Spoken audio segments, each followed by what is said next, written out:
Sige mga tao, ninanakawan ang ating mga bansa sa kaliwat kanan at ito'y pinapadali ng mga tiwaling, baluktot na Marksista, Sosyalista at mga kaliwang woke na politiko. At hindi pa nga nila tinutulungan ang mga mahirap nating kababayan. Nag-aangkat sila ng mga tao mula sa mga third world na kultura, kung saan mahirap ang buhay, kung saan pumapatay ang mga tao ng kapwa nila para lang sa isang pirasong tinapay o dahil lang sa isang saging. Yung mga ganung tao ay dinadala dito sa ating mayayaman at maunlad na mga bansang may ayuda at binibigyan pa ng ganitong mga tseke. Oh, heto, may pera ka. Samantalang kayo at ang mga ordinaryong tao, kahit malalim pa ang ugat nyo rito, kahit sino pa kayo. Kahit sila ay mga Briton o mga Australiano o mga Canadian at ngayon pati na rin ang mga Amerikano. Na dating isang maipagmamalaking kapitalistang bansa, ay tinutulak na rin patungo sa sosyalistang Marksistang utopia. At isang bagay na ipinakita ng kasaysayan sa atin, gaya ng maganda niyong sinabi ni Margaret Thatcher, gumagana ang sosyalismo sa unang ilang taon. Lahat ay nakakatanggap ng pera. Hindi ba't maganda yon? Wala akong kailangang gawin. Umupo ka lang sa bahay at gawin ito. Kalaunan, naubos ang pera ng iba. Umalis ang mayayaman. Bumababa ang produktibidad. Walang trabaho. At tumataas ang pag-asa sa ayuda. At pababa ang takbo ng lahat. At kapag napasok ka na sa ganitong sitwasyon, mahirap nang makaalis. Pakinggan natin si Pangulong Trump. Marami pa akong idadagdag tungkol sa malaki scam ng ayuda na nangyayari sa Amerika. May ganitong scam din sa Australia.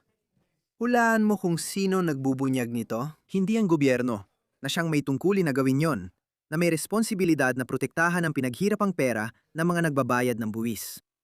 Hindi, kasi abala sila sa pagbili ng boto. Sa mapait na biro ng tadhana para sa mga wokistani, ang mga kabataang teenager na mismo ang kumikilos at gumagawa ng paraan. Nick Shirley sa Amerika, Pete C. at Drew Pavlov dito sa Australia. Kaya hayaan ninyong ikwento ko muna tungkol kay Pangulong Trump. Hindi bastos o masama ang sinasabi niya. Pakinggan ninyo. At wala silang may ambag. Ang benepisyo ay parang 8-8%. Wala silang naiambag. Ayoko nandito sila sa bansa natin. Alam kong hindi ito politically correct, pero wala akong pakialam. Ayoko nandito sila. May dahilan kung bakit hindi maganda ang bansa nila. Bulok ang bansa nila. Ayaw namin sila dito. Pwede ko rin sabihin yan tungkol sa ibang mga bansa rin. Pwede ko rin sabihin yan tungkol sa ibang mga bansa. Ayaw naming tumulong sila. Kailangan nating muling buuin ang bansa. Nasa bingit na tayo. Nasa bingit tayo ng panganib. Hindi ko alam kung okay sa iba na sabihin ko to, pero sinasabi ko pa rin. Maaring mapunta tayo sa tama o maling direksyon at maling direksyon ang pupuntahan natin kung patuloy tayo tumatanggap ng basura sa bansa natin. Si Ilhan Omar ay basura. Basura siya. Ang mga kaibigan niya ay basura. Hindi ito mga taong nagtatrabaho. Hindi ito mga taong nagsasabi ng, tara na, halika na. Gawin nating maganda ang lugar na ito. Ito ay mga taong puro reklamo lang ang alam. Nagre-reklamo sila at mula sa pinanggalingan nila, wala silang nakuha. Alam mo, galing sila sa paraiso. Pero sabi nila, hindi ito paraiso. Pero kung galing sila sa impyerno. Kung may Norwegian na dumating at nagsabing, Oy, alam nyo, madumi ang kalsada nyo. May lumalaking agwat sa pagitan ng pinakamayayamang 1% ninyo sa pagitan ng mga elite at ng mga manggagawa. Sasabihin ko, sige, alam mo? Sabihin mo sa aming mga kaibigan, paano ba namin ayusin ito? Hulaan mo kung sino nangangaral sa atin? Mga taong galing sa mga bansang palpak. Mga taong nakatira sa mga kubong putik sa ika-21 siglo. Sila pang nadidikta kung paano natin patakbuhin ang ating mga bansa. Hindi kami nagsisisi at ayaw naming matuto sa inyo. Wala kaming balak maglaan ng oras para sa inyo. Impyerno. At puro reklamo lang sila at walang ginawa kundi magreklamo. Ayaw namin sila sa aming bansa. Hayaan natin silang bumalik kung saan sila galing at ayusin yun. Thank you very much.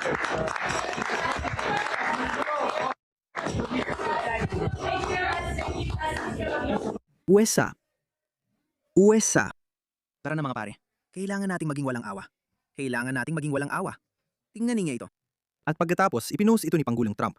Hindi nagsisinungaling ang mga stats, mga pare. Hindi nagsisinungaling ang mga stats. Ang mga pumapasok sa Amerika mula Canada at Mexico ay may netong ambag na mahigit kalahating milyong dolyar.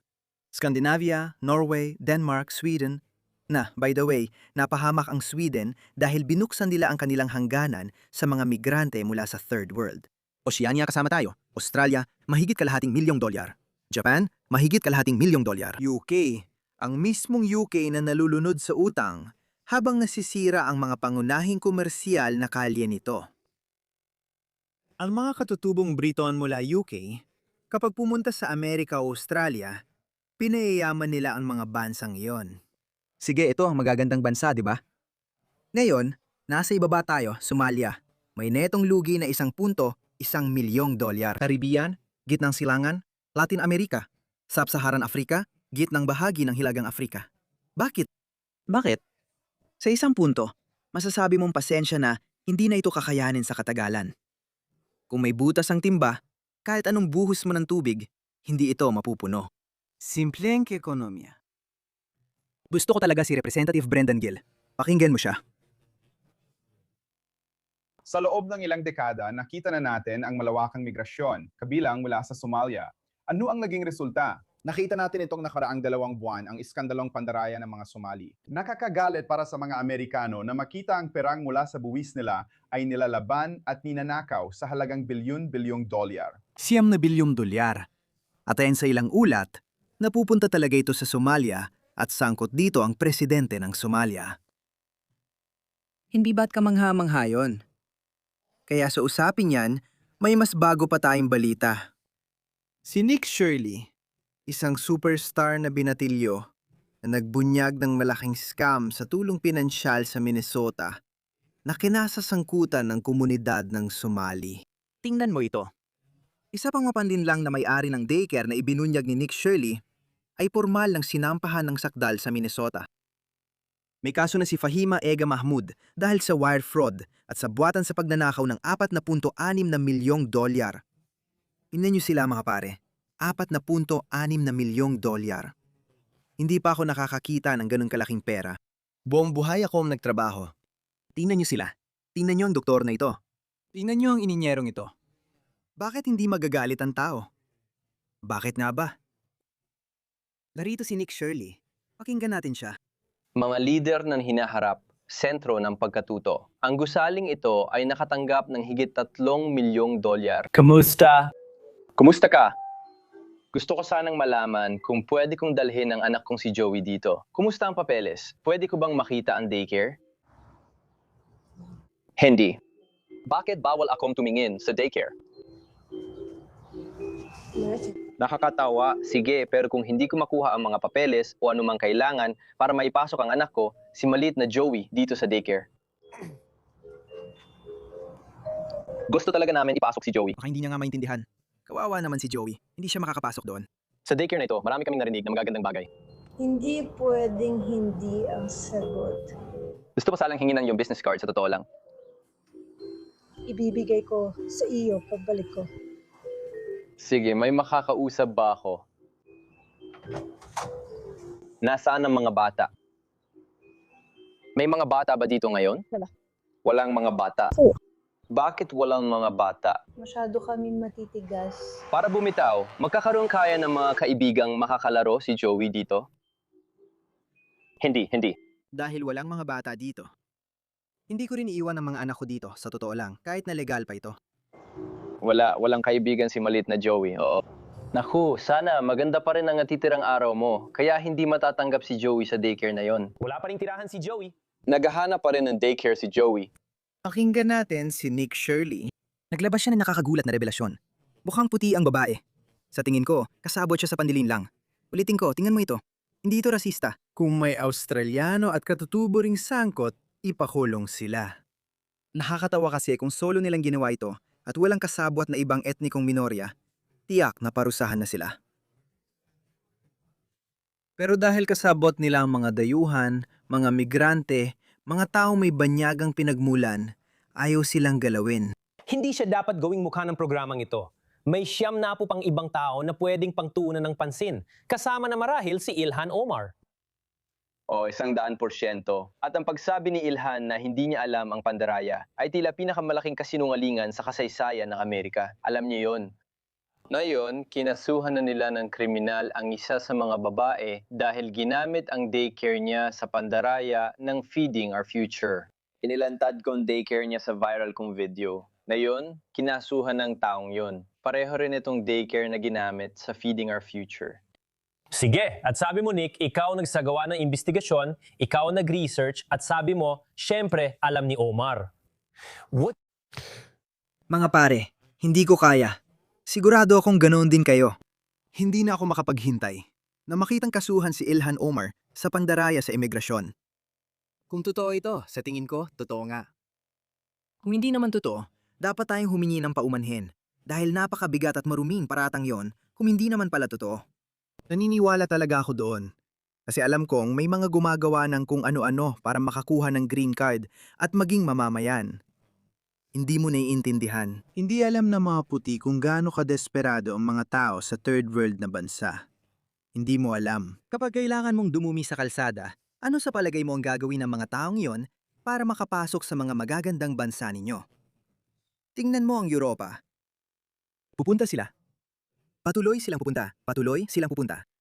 Parang pag-atake ng mga zombie. Hindi ito titigil hanggat hindi mo sinasabing tama na. Sa palagay mo, pagpasok nila, agad ba silang magiging Amerikano?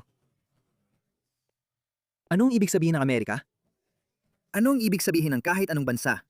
Anong ibig sabihin ng maging isang Australiano o Amerikano? Inaabot ng daan-daang taon bago makapagtayo ng mga institusyon ang mga bansa. Ang mga institusyong yon, ang mga pampulitikang institusyon na yon, lahat ng mga institusyong ito, sila ang nagtatag. Unti-unting naitatag sa paglipas ng panahon, sa loob ng mga dekada, sa maraming henerasyon. Nagkakasundo ang mga henerasyong iyon sa ilang pagpapahalaga. Palagi kong inirerekomenda ang librong ito. Pakiusap, basahin ninyo ang librong ito. Sa tingin ko, ang pamagat nito ay Australia ni Tony Abbott. Kahanggang libro. Ipinapaliwanag ito kung bakit mayroon tayong tall poppy syndrome sa Australia. Ipinapaliwanag din ito kung paano tayo bahagyang naiba sa mga Amerikano at kung paano tayo bahagyang naiba sa mga Briton.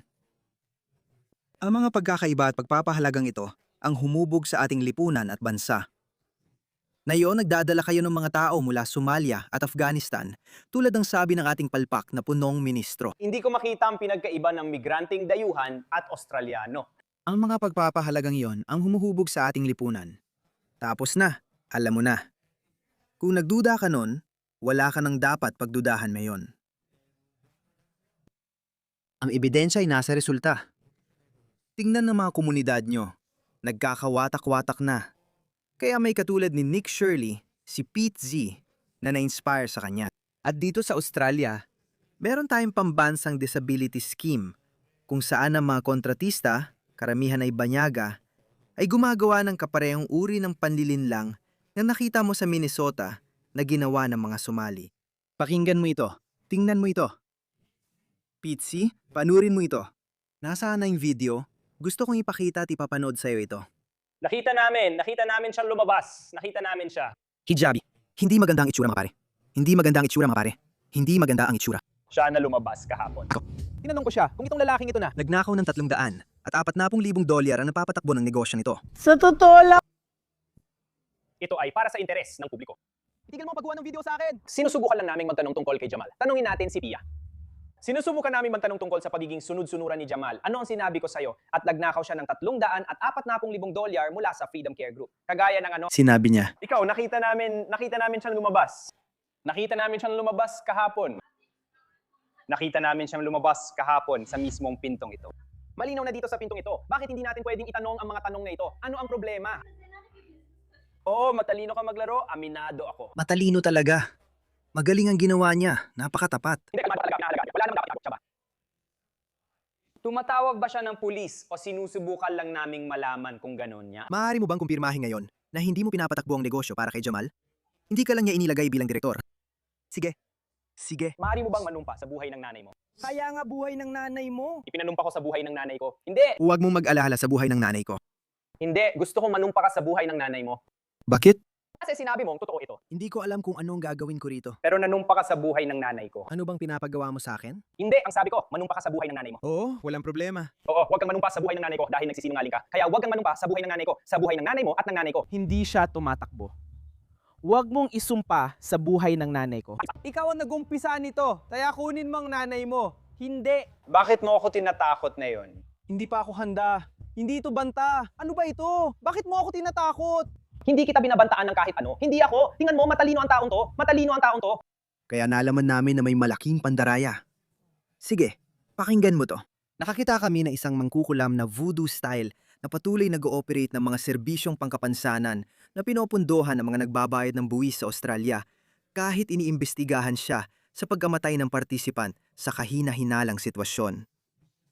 Mga kaibigan, napakasama nito. Ganito nakalala ang ating mga gobyerno. Wala silang pakialam kasi hindi naman nila pera yon. Hindi rin galing kay Anthony Albert Grisi. Galing yon sa atin. Ako ito, nagbibigay ng parangal sa isang manloloko. Marsha! Ang pinakakumikitang negosyo sa Mundo. Inatake na nagpo-protesta. Marine Faruqi. May sasabihin ka ba tungkol sa NDIS Pandaraya at kung bakit hindi ang ibinoto mo? Itong Pakistani, itong senador na may lahing Pakistani, si Marine Faruqi, ay isang matinding makakaliwa at woke. Siya ay deputy leader o leader ng Greens Party. At alam mo naman, medyo kakaiba ang mga Greens. Kaya si Pauline Hanson ay humili ng imbestigasyon tungkol sa malaking komplikadong scam na ito, ang NDIS scam. Hindi ang ibinoto niya. Bakit? Bakit may magsasabi ng, ayaw kong imbestigahan ninyo ang posibleng pandaraya? Bakit may magsasabi ng ganun? Masama ang pandaraya. Lahat tayo ay sang-ayon dyan. Hindi ba dapat sabihin na walang pandaraya? Ibang usapan ang sabihing walang pandaraya. Teorya ito ng sabuatan. Paano kung imbestigahan natin? Hindi. Alam nila dahil sila ang lumilika ng isang sosyalistang utopia. Ipinamamahagi nila ang yaman. Ngunit hindi naiintindihan ng mga tanga na hindi mo pwedeng gamitin o ipamahagi ang pera ng iba. Haharapin ang isang lalaki na nagnakaw ng $300 at $40,000. Itigil mo ang pagbuha ng video sa akin. Tinatakan namin tanong kung sa Jamal. Tanungin natin si Lia. Tinatakan namin tanong. Sige. We're trying to ask him. Mahabang video na ito, kaya ilalagay ko na lang ang link sa description. Gusto ko lang ipakita na malaki ang scam na nangyayari at nangyayari ito kahit saan. At sawang-sawa na ang mga tao, mga pare. Sawa na kami. Ano pa ang silbi ng pagsusumikap? Ano pa ang silbi ng bumangon araw-araw, magtrabaho na mabuti at magbayad ng buwis? Bakit hindi na lang manatili sa bahay? May nagkalkula sa Australia kung gaano kasama ang sitwasyon doon. Isang migranteng pamilya na may 3 anak. Sige, isang migranteng pamilya na may 3 anak ay makakakuha ng $83,000 para sa kanilang sambahayan. Sige, $83,000. Ang karaniwang kita ng isang tao sa Australia ay $73,000 o parang ganon. Mga $70,000 o $73,000. Kaya sabihin mo ulit sa akin, galing ako sa Afghanistan. Nagdala ako ng asawa. May 5 o 6 pa akong anak. Makakakuha naman ako ng $100,000. Isang taon. Siya ang una kong asawa. Paano kung may isa pa akong asawa? Alam ng mga gobyerno natin na sila ay nagsasagawa ng poligamya, bigamya, sa totoo lang. Hindi kinikilala ng batas natin ang kanilang maraming kasal. Hindi talaga. Pero kinikilala nila ang mga girlfriend. Kinikilala nila ang mga anak. Kaya ginagawa nila ang kanilang nikah. Islamic na nikah sa mosque. Pumupunta dito at sinasabi, may 3 anak sa babaeng ito, 4 sa iba pa. Yung babaeng yun naman ay pumupunta sa Centrelink at tumatanggap ng pera. At kayo, ang inyong mga buwis ang nagpapundo sa inyong kapalit. Dahil yung 3 at 4 na maliliit na batang Afghan, sino sa tingin ninyo ang kahihinatnan nila paglaki? Oo, masasabi ko. Masasabi ko sa inyo, 99% sa kanila ay hindi magiging katulad ni Hari Sultan. Kamumuhian nila ang Australia. Magtatrabaho sila para magtatag ng isang kalipato sa Australia. At sisirain nilang Australia. Aabusuhin nilang Australia. At alam mo ba, kapag sinabi nating paalisin sila, alam mo bang sasabihin nila? Tulad ng sinasabi ng mga Muslim sa Britanya, ang mga ninuno namin ang dumating dito. Kami ang nagtayo ng bansang ito.